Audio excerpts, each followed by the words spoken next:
Everybody, welcome back to Football-Oranje, your home of Dutch football. I'm Michael Statham, joined by Dee from Back of a Nest podcast, who is, of course, a Crystal Palace fan for our preview of Crystal Palace against AZ Alkmaar in the Conference League.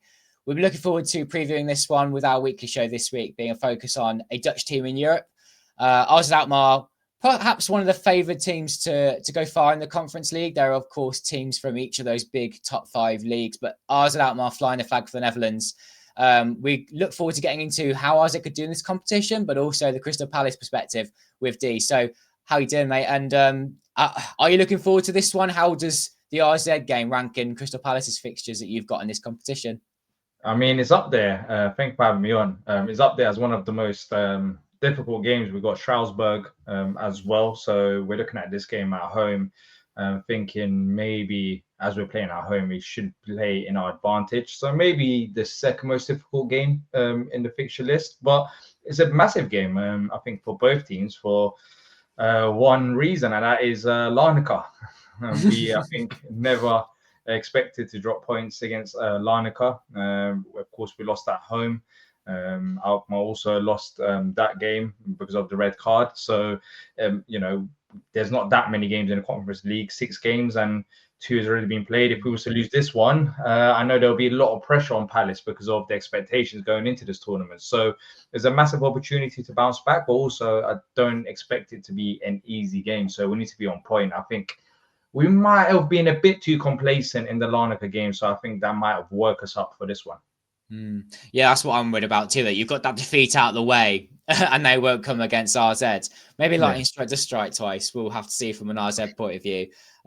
So yeah, in the Conference League, you've got both Palace and RZ who are in amongst those stronger teams who have won one and lost one against Larnaca.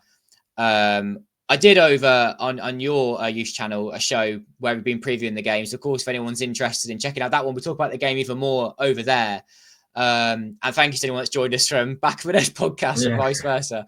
It was interesting just touching upon that game against Larnaca because, of course, you had it where they were defence resolute. They won 1-0 at Palace, and for RZ to lose 4-0 away from home at Larnaca in Cyprus, they had an early sending off. Didn't go their way that night. But I think RZ have got some quality to do well. Always having that Dutch football style of play with typical 4-3-3, lots of attacking football where they can, lots of passing, can get in behind teams, working avenues. How that kind of gets on against Palace. Just generally, D, like how do you view the other teams in this competition, and what are your hopes for Palace in the Conference League? Well, I think on paper, based on odds, we are the favourites. Fair enough. I think, the past results in terms of English teams in the Conference League, I think puts that added pressure on us, as English teams have, of course, been the most successful since the Conference League has been introduced. So, look, we've won that thing. With it? I don't expect to, but I think we should be at the finals, to be fair. I expect Palace to go very far. And I think because of the FA Cup win and also, the Community Shield as well, playing in Europe is a different ballgame. We're finding that out as the games go by, especially with the fixture congestion. But I'm expecting Palace to be, very deep into this tournament. And I think it'll be a disappointment if we don't go far. But saying that, I think we also have to be realistic with the expectations as well in terms of game by game. I don't think we're going to go and be invincible from here till the end of the tournament. I just think we just have to navigate through. I'm expecting probably more draws, more difficult games because of the fact that teams, when they play a Premier League side, I think it's just that factor of playing a Premier League side, let's just sit back and give them the ball, and that's where we kind of struggle. Some other teams like to have the ball, but we don't really care about possession. For us, it's a bit more of directness. How can we hurt teams? And that's with less passes and more forward runs. So I think we will be hopefully going far in the tournament. The most important thing for us right now is to get into the top 8.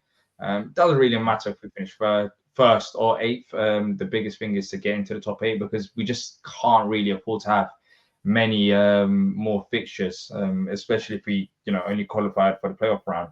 In December, we're playing, feels like every 2-3 days we've got 8 games in like 20 days or something, or 28 days. It's just, yeah, loads of games coming up. So we just, looking at this one as an opportunity to win. And we are, I think, favourites going into the game. But the Larnaca game kind of, lowered our expectations as well. So it's up to the players on the pitch to kind of get that hope back, because after Kiev, we were all just laughing. We was like, this is, I mean, they're meant to be one of the most more decent side in this competition, and we kind of cruise control away from home. But Larnaca proved elsewise. I'm confident that RZ will give you a good test and give you that taste of, good European game here, good test. But I also think RZ, for them, this is a difficult away game, and I don't want to sound like I'm confident that RZ will rock up in London and produce a brilliant result. I think that they will struggle with that directness you speak of. RZ Alkmaar not used to playing against that kind of style of play. In the past, they've had some okay results, like against those kinds of sides in Europe. I mean, playing West Ham in the Conference League semi-finals. Did okay in those games. I think it was a shame they lacked a little bit of quality in one of the nights. If they'd done better at home, then they would have had a fighting chance. Certainly of at least taking to extra time, and pushing West Ham all the way.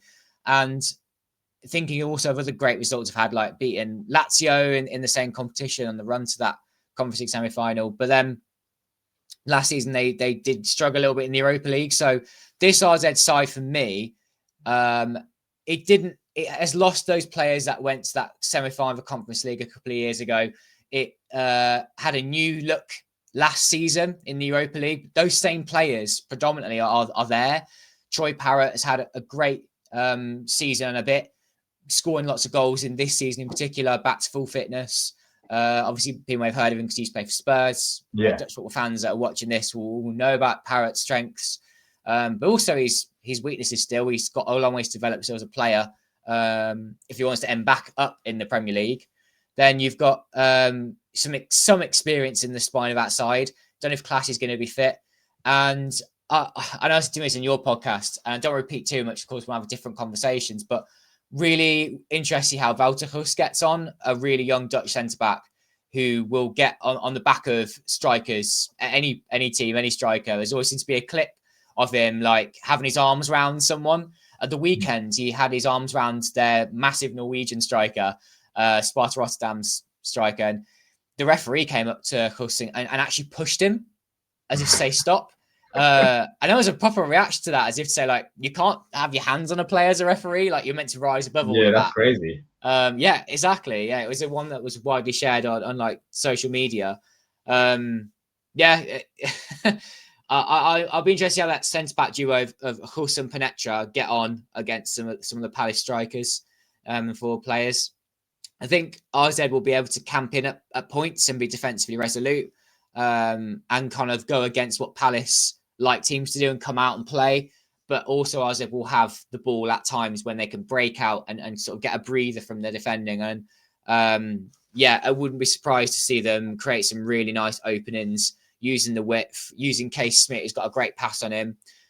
Sven Meinens, who's one of the older players in the side, will be looking to try and prove himself among with a few other of the elder statesmen in the RZ team, that they can do it at a high level. And all players that play in the Eredivisie, most of them anyway, maybe not all, but most players, they dream of a move to the Premier League. And I think if they can have a really good night against Palace, you say about teams want to sit in against Premier League sides. I think for Dutch side, it's an advert. Like any European game, especially against a top 5 league, a Serie A team, a Premier League team, teams they really dream of playing for. They want to have their best game, their best night, because the January transfer window or the summer transfer is another opportunity. They don't have to sign for Palace, but it could be any scout that's watching the game. So, yeah, it's kind of like a cup tie in that respect, because, in cup ties, you always get those players that always try and prove themselves in those kinds of games. How do you view RZ Alkmaar from like an outside point of view? You may have heard him, of course, like a European regular. But what do English fans generally know about him? Well, I think the European regular is the key element. I don't really watch Dutch football as often, so I wasn't too sure what to expect. To be fair, we was talking about it on our preview earlier on today, and we was talking about what kind of approach are we expecting, because we haven't really watched Alkmaar. I was maybe thinking, Dutch sides in general, they like to keep possession. It's not about sitting back. So I was a bit surprised that you said they could have that approach of counter-attacking in this game. So I think that might hurt Palace a bit. But of course, they've got experience, and it sometimes goes under the radar how much experience matters. Saying that, I think some of our players got experience as well. Maxence Lacroix playing in Champions League with Wolfsburg, and we've got Mark Gahey, of course, regular starter for England. So we've got players that have played in different competitions as well. But as I've said, I think the one of the most important factors that you've mentioned that we didn't mention on our podcast is the fact that these players want to prove themselves. They're playing against English opposition, and they want probably moves to the Premier League. So it's about proving yourself against Palace, and we are a very solid defensive side. So I think your attackers, for example, if they cause any trouble, that'll be straight away picked up. Like, oh, hold up, who's that? Going against Harry Mitchell or Daniel Munoz and having a game like that. So I think they'll be up for it. But as I've said, when it comes to Alkmaar, you will have your talents, you have all the players that can hurt us, and you got much more talent, especially technical base, than Larnaca. But for Palace, I think the Larnaca game, as I've said again, it should be motivating us even further. I'm expecting less, complacency from Palace. So yeah, I'm still expecting us to win, but it's going to be a difficult game. We'll talk about score predictions, but yeah, it should be a tight game. I think something that sets this game apart for me is Martin Martins has struggled a bit as manager, but he seems to have of RZ, but he seems to have got RZ back on the winning track in the league. They're winning games again regularly, so they're able to push PSV and Feyenoord at the top of the league to their limits to keep them going. And they're above the likes of Ajax, FC Twente, FC Utrecht. They're sort of emerging as his third best side in the Eredivisie, but able to take those top sides on. I think that's what gives them a good chance against Palace, that they can play their stuff.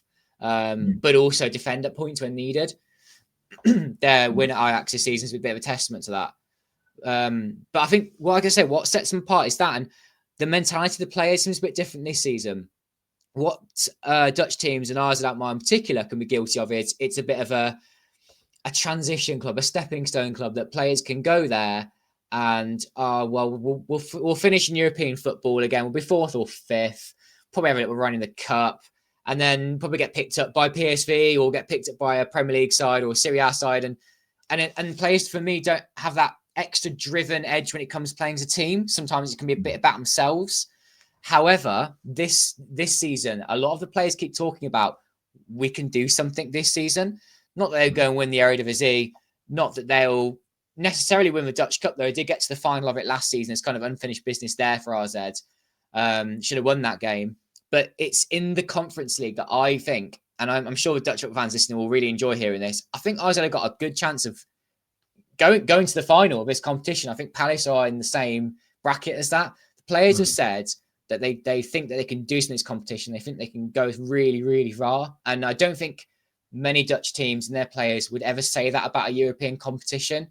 Because, for example, if PSV win the Conference League, it'd be a bit embarrassing that they're in that competition and the players aren't as interested. But if RZ were in the Europa League, it would be a bit kind of out of reach of trying to do well in that competition and get into the latter stages. Whereas Conference League is a great competition for this. Teams that aren't heavily favoured in their own... I know Palace, of course, just won the FA Cup, but that was obviously a very special day. It doesn't happen very often you win a competition. So for RZ to come into this and actually go, do you know what? We're one of the better sides in this. We can go quite far. I think that's what's going to help them against Palace. They feel like a game like this is a test of how far can they go this season in this. And that's why I fancy RZ. Although I'm kind of talking myself now into this, rose tinted glasses of like, I think Isaiah will go out and win. But I did say 1-1 over in your podcast. That's my score prediction. So, D, I'd love to know what you think will happen on the night. I'm going for 1-0 Palace. Look, we've kept clean sheets in the last 3 games in the league. Overall, we have been solid defensively this season. The Larnaca game, even then, when we conceded, it was a mistake from JD Cambo, the young defender, which I don't know if he's going to start in this game. I think we might go with our usual back 3, and Chris Richards will play there instead of him. So I think because of the experience defensively, I don't expect us to have many mistakes. And maybe from like a set piece goal, I could just see Palace nicking a win. I would be shocked if it reaches maybe like the 3-0s. You know, I think it's going to be a tight game either way. I could even see Alkmaar, you know, AZ, you know, the winning 1-0 as well. So yeah, it's going to be difficult. It's a bit, you know, I'm looking forward to the game, but I'm also slightly nervous because we can't really afford another loss. So as long as we get the win, can RZ really. Yeah, we want to be top 8 as well. Yeah, as long as we get the win by any means necessary, just even if it's like a 1-0 last minute, one shot on target type of game, I'll take it. I in this competition, all you need to do is just, you know, who cares about performances? It's just about, you know, getting the 3 points, and that's what we want. Just a top 8 finish. As long as we're in the top 8, then I'm fine. I don't really care where it is in that. Fair enough. Yeah, a lot's been made as well about finishing the top 2 because it gives you that favoured route, doesn't it? As you go towards the final, and you get a lot of home second legs, don't you? In the all the knockout rounds. But obviously, that defeat's going to be a bit costly, I think, for RZ and Palace in trying to do that. But it's an exciting competition. I love to see how both of these sides get on as it goes on. Anyway, and yeah. Thanks for coming on, D, and I hope people enjoyed listening to a bit of natter on a Conference League level. Normally we do try and show that it's Champions League, Europa League, against those really massive sort of sides. But it's been nice to have Palace in European competition this season. We're talking about ours at Alkmaar over here for a change. So people enjoyed. So if you did enjoy, do give it a like. Subscribe to Football-Oranje, but also go and check out Back of the Nest. So, D, just a quick plug to what you do. Yeah, so Back of the Nest on all social media platforms. We primarily post on YouTube, but also those podcasts do get posted on your usual podcast platforms such as Spotify and Apple Podcasts. So yeah, thanks for having me on. All the best for the rest of the season for AZ, apart from this game. But yeah, let's see what happens. Thanks, man. And yeah, that's everyone. And we'll see you in the next one. Bye.